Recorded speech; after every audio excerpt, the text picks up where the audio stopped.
and obviously when you look at the picture to your right, overgrazing or grazing at the wrong time can really have a negative impact on forage production, especially next year. And when we look at the haying side, of course, fertility, to me, when it comes to perennial forages, fertility is critical in terms of maintaining that production year in and year out. So I do want to focus, we'll start with grazing strategies. And when you look at perennial forages, you need to understand how these plants grow to really have a better feeling on when you manage these grasslands, are you doing a positive response or are you having a negative response? And I know most of your perennial grasses in Alberta and Saskatchewan are just like here in North Dakota, you're cool season dominant. We don't even see a lot of warm season perennials used in North Dakota. And so I think about cool season grasses, they have tremendous opportunity to maximize growth on your grazing strategies. You know, you look at in your country, and we don't see a lot of timothy in North Dakota, but I know when you get into Canada, timothy is a common grass used in these perennial forage mixes. Meadow brome is also very common in Canada. We also see it in North Dakota. I really like meadow brome. I think it has one of the greatest potential for regrowth. If you get a chance to get 2 cuttings of a grass, meadow brome and orchard grass are going to be your 2 best options. We struggle with orchard grass in the north here with winter kill, but we really like to use meadow brome in those mixes. And of course, smooth brome is still used a lot. I'm not a big fan of smooth brome, mainly because of its invasive factors that can impact our rangelands. I know when we get into northern Alberta, a lot of your rangelands are forested, so you're looking at more riparian zones, and so smooth brome is still there. But smooth brome is still used a lot in our forages. If I'm recommended to a producer though in the States here, usually I go with meadow brome or I go with a wheatgrass, like an intermediate wheatgrass or pubescent wheatgrass, or another really good cool season option. So when you look at management of these cool season grasses, a lot of people don't understand that cool season grasses never go dormant. They grow all winter long. Even in northern Canada, they will not go dormant like a warm season would do. So picture to your left, I just took a couple of days ago, right before we got some snow. If you look close in there, you'll see green tissue in there. And the picture to your right was a picture I took a couple of years ago. And when the snow melts, you will notice the grass is still green. It's insulated by the snow cover, and if you'll actually still see green tissue. So it's important to understand that what you do in the fall and what you do early spring or even winter time has an impact on these cool season grasses in terms of plant growth. And so I just want people to understand that don't abuse these grasses when you think they're dormant, because they are not dormant. They're growing all winter long. They respire faster than respiration goes down dramatically lower. So you typically see brown tissue, but if you look close enough, you'll see there's green tissue still at the base of those tillers. So our cool season grasses actually begin growth in the fall. And I know you guys have been really dry, so you probably didn't see a lot of tillers this fall. North Dakota was really no different. We didn't see a lot of growth because of the dry conditions that we're in. But that tiller starts to grow in the fall. So you'll start to see them about September, October. In your country, probably more late August into September. This is a new tiller to your left that you see in the picture. It's actually a wheatgrass tiller. To your right is a brome grass tiller. So that whatever you do to that tiller in the fall will have a direct impact on plant growth in terms of timing of growth in the spring, as well as forage production potential.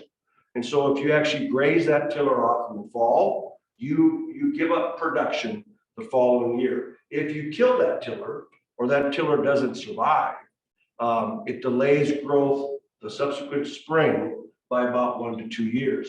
And so it comes down to these tillers. Just know that you're relying on those fall tillers for next spring's growth and not to overgraze those tillers in the fall, or it will affect your growth the next year. So when you look at this fall management question, you also have to look at the environmental impact. So if you are in a dry year like you guys are at, you probably didn't produce a lot of tillers in the fall period. And that has a direct impact on next spring growth. So if we look at the environmental impacts, fall moisture creates fall tillers. If you have fall tillers, you should see normal spring growth and potential for forage production with those fall tillers. Since you're in a drought, you probably have less tillers, or you have weak tillers. And because of that, I would suspect that next spring in northern Alberta, you will probably see a delay in growth because you have to produce new tillers next spring. So as Megan talked about earlier when I was talking to her, if you are in a severe drought, you probably didn't have a lot of tillers to work with. What we also found in our trials at the grassland station is if we start with new tillers in the spring, we give up about 20 to 25% production potential under normal precip conditions or less. And so when we saw the drought of 2020, we did not have any fall tillers. And so we knew that the next spring in 2021, we'd be a delay. So we already planned for about a 1 week delay in turnout. We also planned for less production because we knew we'd have an effect. What we find though, if you get above 130% moisture, that will offset that negative effect. So if next year you get 130% of normal precip or greater, your production tends to be still normal. But you can't bank on that. So I tell producers, at least plan for 2023, if the tillers were not developed because of the drought, to plan for a delay, and you're probably going to see a loss of forward production. The caveat is management driven. So if those fall tillers are likely to not graze in the fall, you will see normal spring growth and normal spring turnout in 2023. If you graze those tillers, it impacts forage production potential the following year. What we found on our tillers in 2021, we had about a 1 week delay, about 10 days, a delay the following year after, because we had no fall tillers. Last year, we actually had tiller growth. And I think you guys also had some good moisture in 2021 in the fall. So you produce those tillers. If you graze those tillers short, you get a loss of forage production. So what we did is we actually tested grazing pressure at light, moderate, close, and severe. And when we grazed those tillers in the fall, close to severe, we gave up anywhere from 20 to 50% production potential, depending on the species.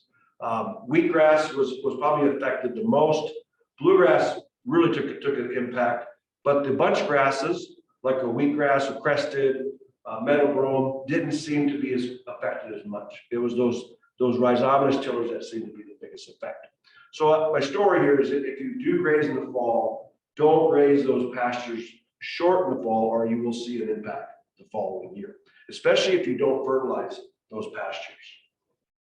So when we look at this spring growth, the springtime period, of course, you're just the same as we are. We rely on spring moisture that drives forage production. And so we look at spring growth. I created this graph for up by Bonnieville, and I was up there in I think it was July or August. You grow, if you just look at plant growth with a one cutting system on hay production, the green bar, you grow about 100% of your growth if you don't cut it by early July. And so we rely, almost 80% of our growth is relied on that spring, early summer moisture drives forage production. So if we have a dry spring, we have a dramatic decrease in forage production based on those weather patterns. On pasture, the black bar is supposed to show multiple species. So if you have some clover in there with some different grasses, it's about a 2 week delay in terms of peak that we found on ours. Ours doesn't have any warm season either. We just have a different mixes of cool seasons. And so we get a little bit longer delay at peak production. The second critical time period is that time period from mid-September to mid-October that affects that tiller development. So I always tell producers, you can really plan for what you're going to produce in terms of forage production based on what happens in May and June. And so if you have to create strategies in place due to below normal precipitation, you should know by mid to late June that you're going to have a good year or you're going to have a poor year. And that's just something that I think producers need to understand when it comes to managing these perennial systems. So let's look at grazing management strategies. Now that's what we're here today. I just want to have a setup on these strategies in terms of perennial forages. The beauty of cool season perennials is you can really use rotational grazing or pasture management systems to capture growth and regrowth of these systems. And so when you look at options, the big buzzwords today on grazing strategies are adaptive management or regenerative grazing. These are really good tools that we can use on cool season perennial pastures because the potential for regrowth and what I call free grass is high compared to warm season grasses. When we get down to Texas and Oklahoma, even into Kansas, where they're warm season dominant, they don't respond as well because of how their growth phenology is, where cool seasons really respond well. So when you look at the regenerative grazing popularity, a lot of that is driven by grazing strategies to enhance grazing efficiency based on growth efficiency. I'm going to show you that in a few slides here. So when we talk about rotational grazing strategies, they're really designed to modify grazing behavior of the animal. The more intense your grazing strategy is, or the more intense your animals are, the more uniform they can graze. And I know when Megan was at NDSU, we taught her to create heterogeneity across the landscape. Well, if you want to optimize production potential, you actually want to create uniformity within a cell so that all grasses are grazed at least once while they're actively growing. If they're grazed, they have the potential to elongate or grow more grass off of that given tiller, if that makes sense. So you're trying to change the behavior of these animals to get more uniform use within that given pasture to increase the potential of efficiency across the cell. And I'll show you some examples as we go through.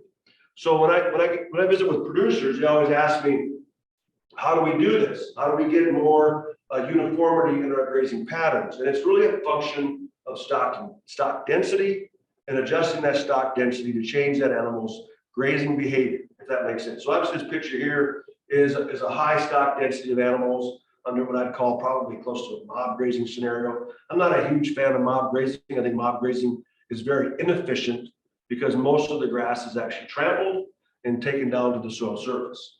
And the philosophy on mob grazing with trampling is you get more plants to the ground surface.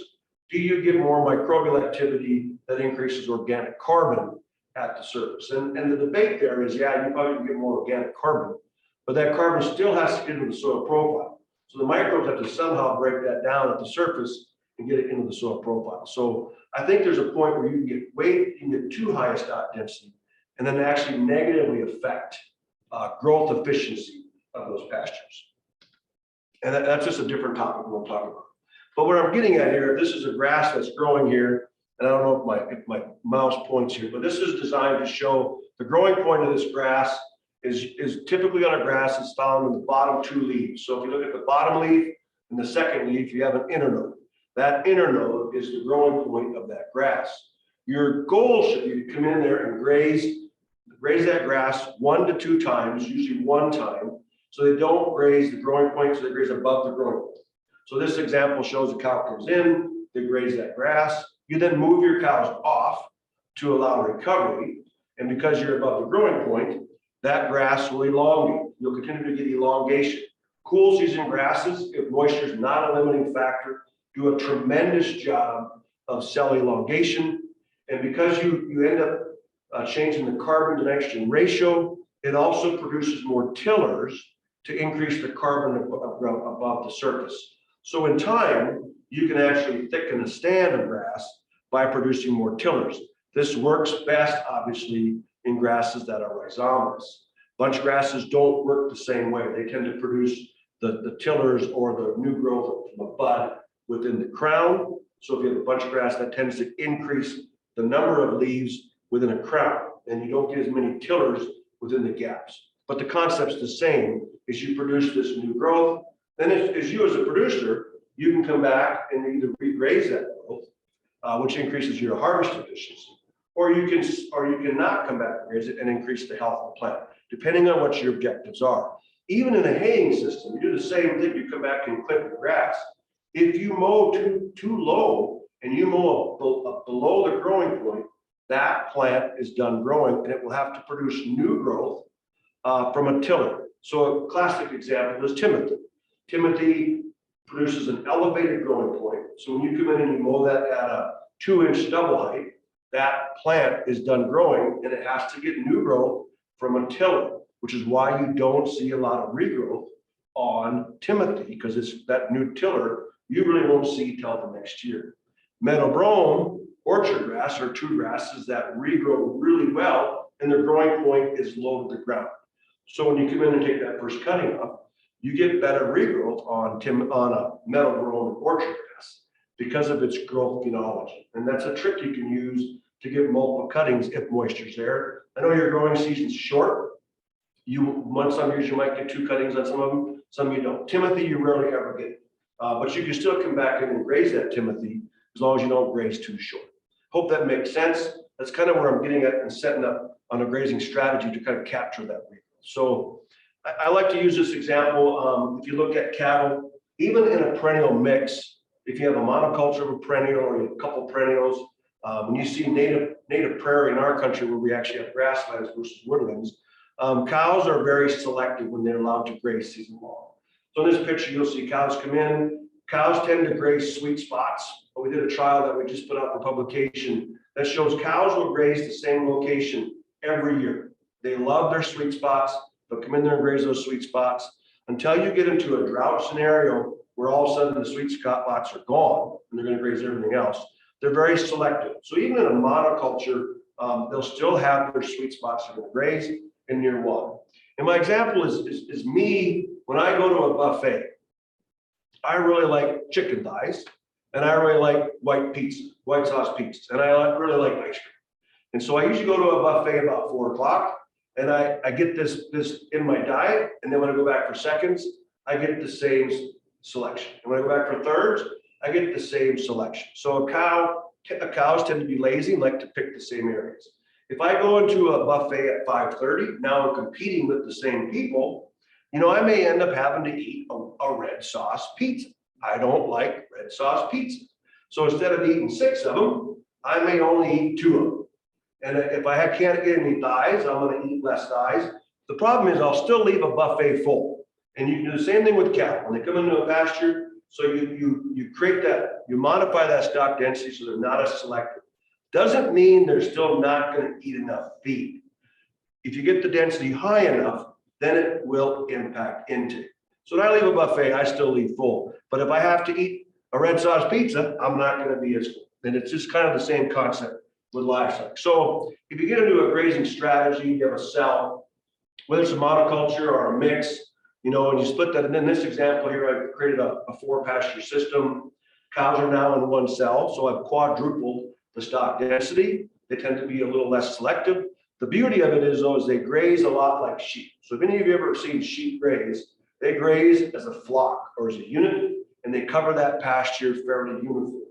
When you get cows at a high enough stock density, they tend to graze like sheep. And if you ever walk into these pastures, those cows will come in there as a group. They'll graze the fence line. They'll circle that fence line. They'll come back, and then they'll move out into the cell.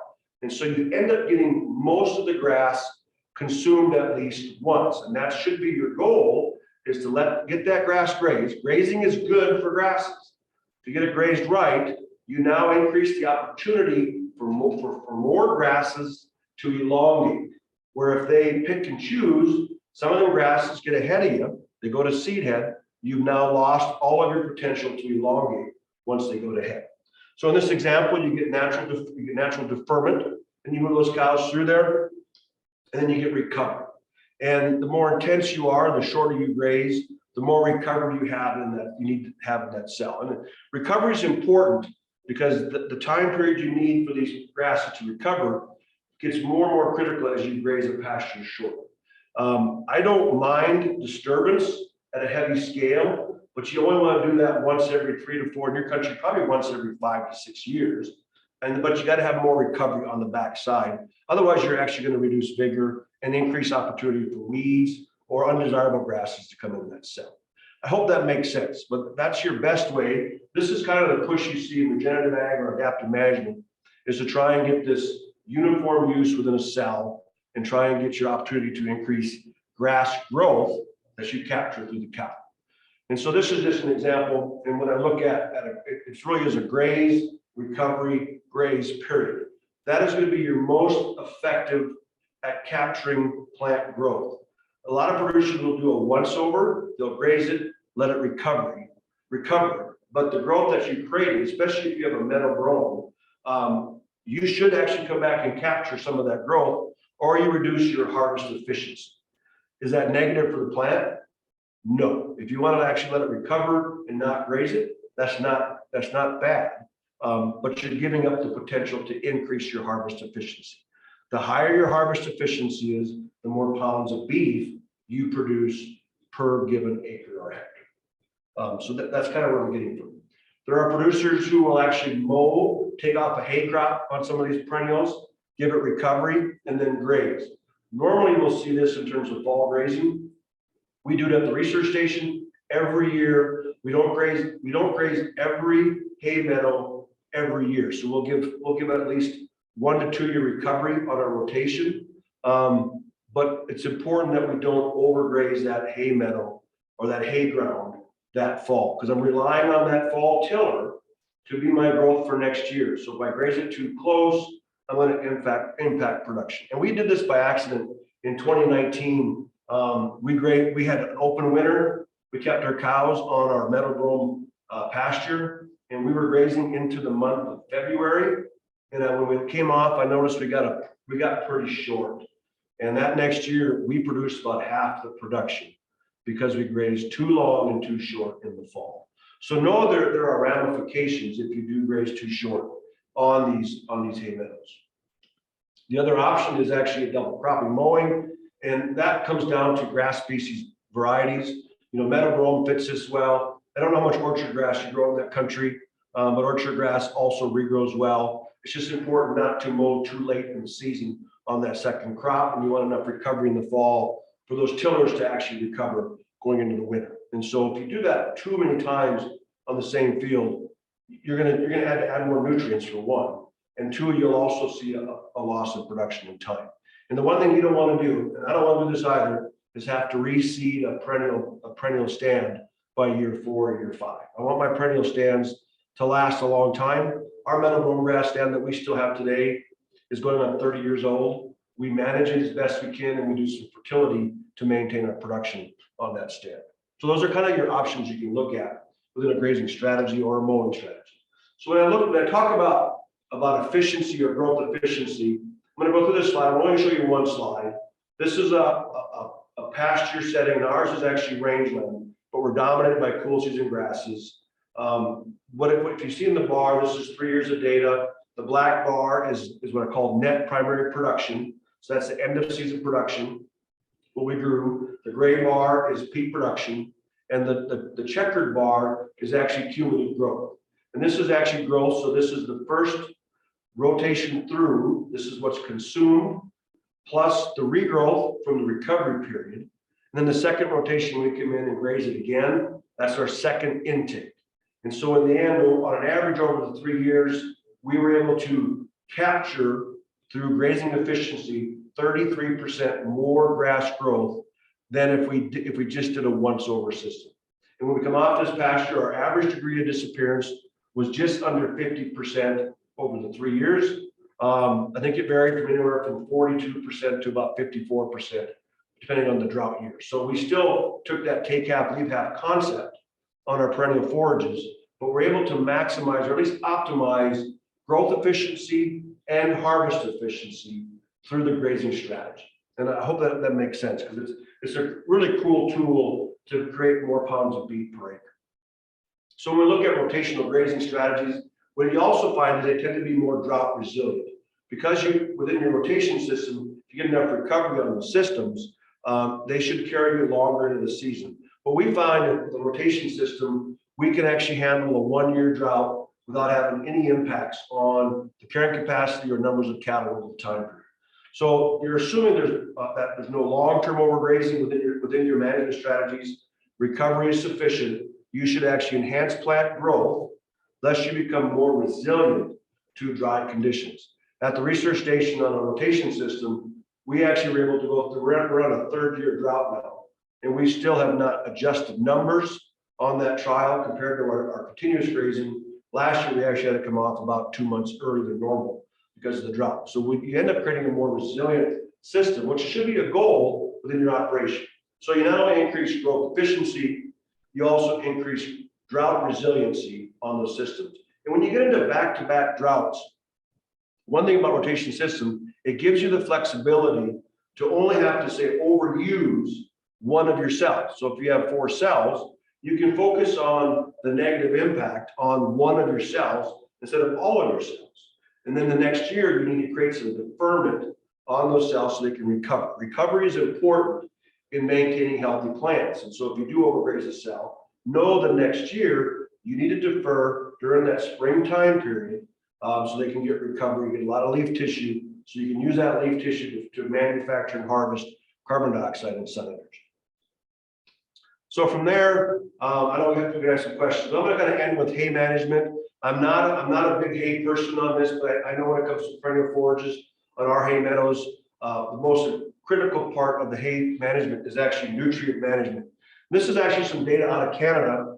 I think it came from, I don't know if it was Lethbridge or where it came out of, but it just shows you how much nutrients you remove per ton. This is in Timothy in terms of dry matter. So for every ton of dry matter you remove of Timothy, you remove 35 pounds of nitrogen, 4 pounds of phosphorus, 10 pounds of phosphate, and so forth. You can see down the line. So you're actually harvesting not only carbon, but you're also harvesting nutrients.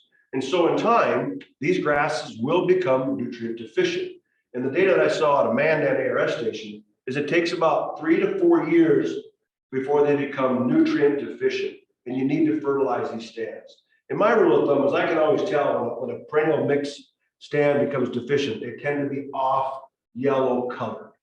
And so with hay, if you do constant haying, it's important to add nutrients to the system. So test your soils, know where you're at for assessments. There's another trial that came out of Edmonton that showed there's no that you actually don't want to over fertilize the field. So fertility is not an issue. If you actually add fertility to that system, one, it costs you money, and two, you get no benefits from over fertilizing your hay meadows. So test your soils, and I'm sure most producers do test them some level to see what nutrients you're deficient on, and then apply that fertilizer so you can optimize or maximize your forage production. Of course, you can always use legumes. Normally, our most limiting factor is going to be nitrogen, and so adding a legume in the mix is a great way to keep a nitrogen-fixing plant in that stand. The question I always get is, well, my stand is 100% grass. What can I do? And we've actually had really good luck interseeding alfalfa into our stands right after we take that first cutting.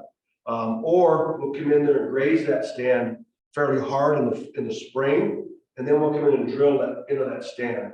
And alfalfa's, once it's up, can be fairly competitive.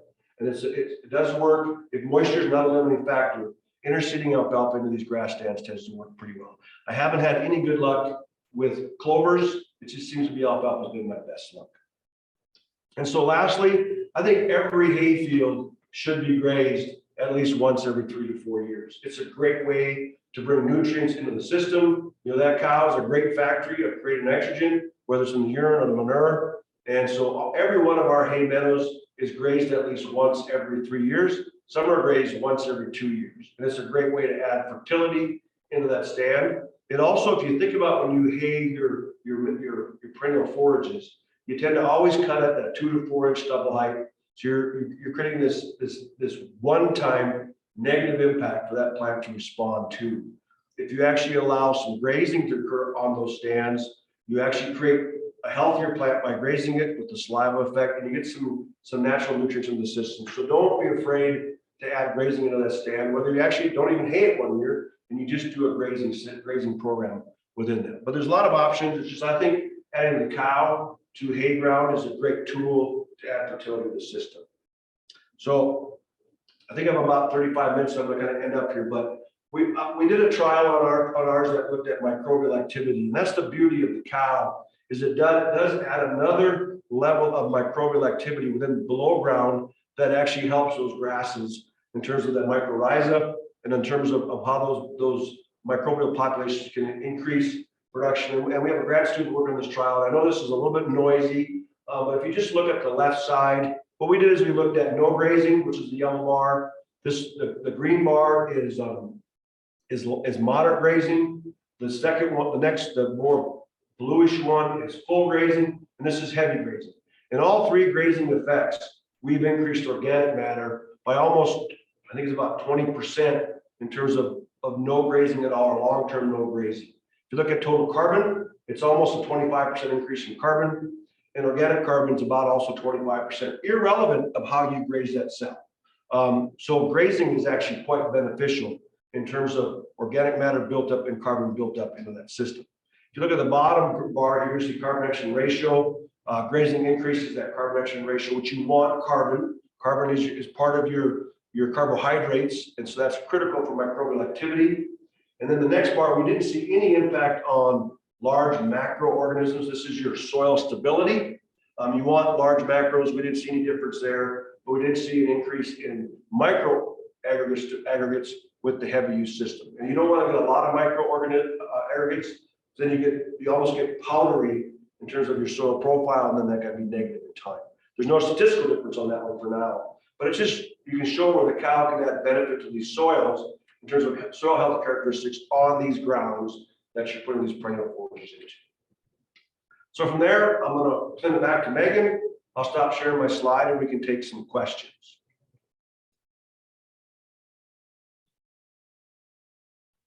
If anyone has any questions, feel free to put them in either the question and answer box or into the chat.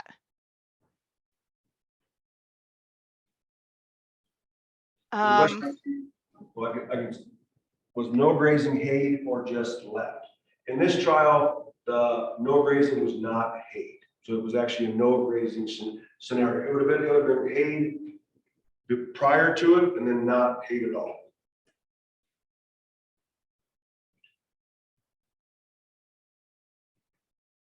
And so it is a long-term, in this trial, it now is a long-term item.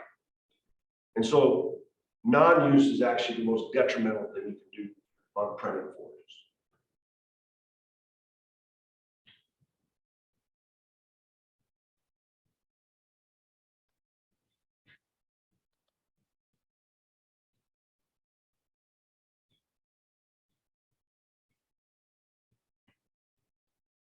And you can ask any question related to grazing, perennial forages.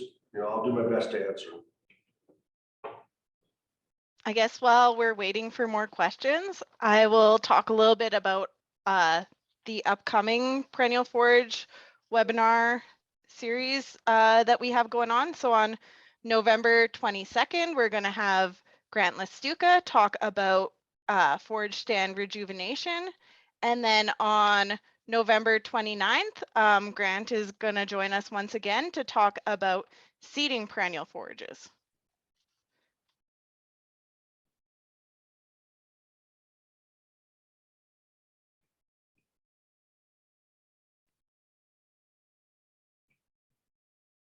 The question was, why do you think carbon capture was increased by grazing? And based on what we've seen in terms of microbial activity, the grazing actually enhances nutrients, nitrogen flow into the system, which increases microbial activity, which then increases that whole carbon, a healthier system below ground. So it's really a function of, in my opinion, of a healthier grass that's allowed to produce more carbon below ground and above ground than non-grazing or non-use as a whole. We just get non-use creates a stagnant plant, also creates a different microbial population that doesn't use the carbohydrates as efficiently as a diverse, rich microbial population. That'd be our take on when we look at that data. We're currently on the last year of that data that we'll put out for publication this coming year. But that's our kind of our guess on what's going on there. And we are looking a little closer at actually the actually species of the fungi and bacteria to get a better handle on which ones are doing what within that population.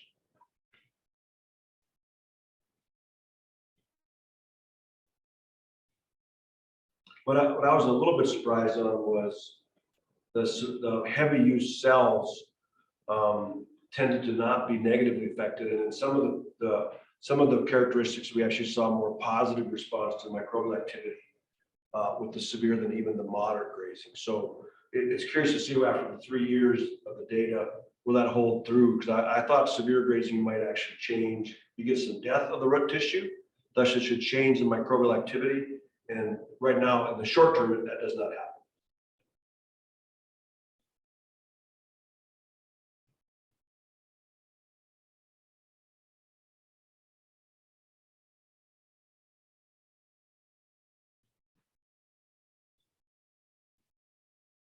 I don't see that question this time. Oh, okay. So Karen has asked that Megan had said that you cannot seed alfalfa on land that has just been in hay, but you said you can drill alfalfa into your hayfield. I am confused. So when I'm talking about, you can't drill alfalfa in a hay field that has alfalfa in it. You get an allopathic effect from the alfalfa on the new seedlings.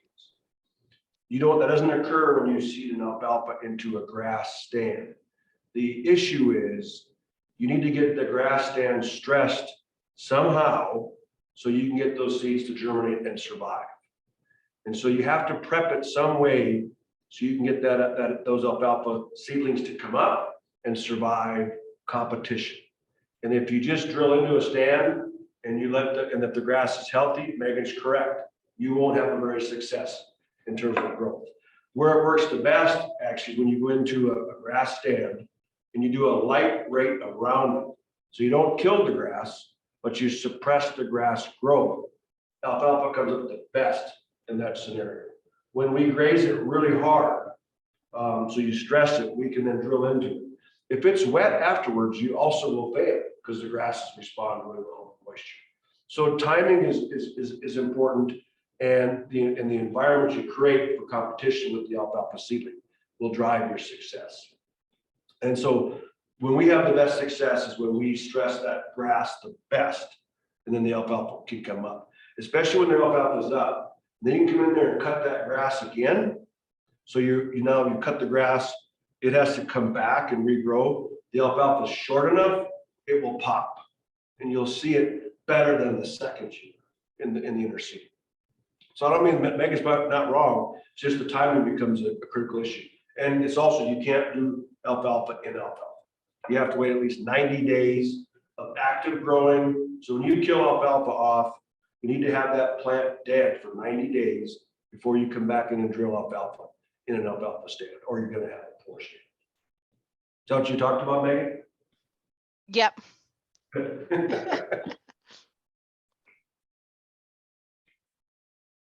Great question.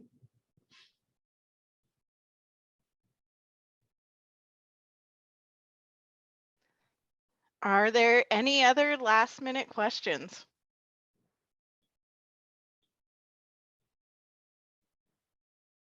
And if not, I truly appreciate the opportunity to come on this evening. I love giving workshops and I love giving talks, so I do appreciate Megan inviting me. And if you ever have any questions, you can sure send Megan an email and she can get back to me on a question, and then Megan can send you out my email address as well. And so if you have any other questions later, I'd sure be glad to answer them.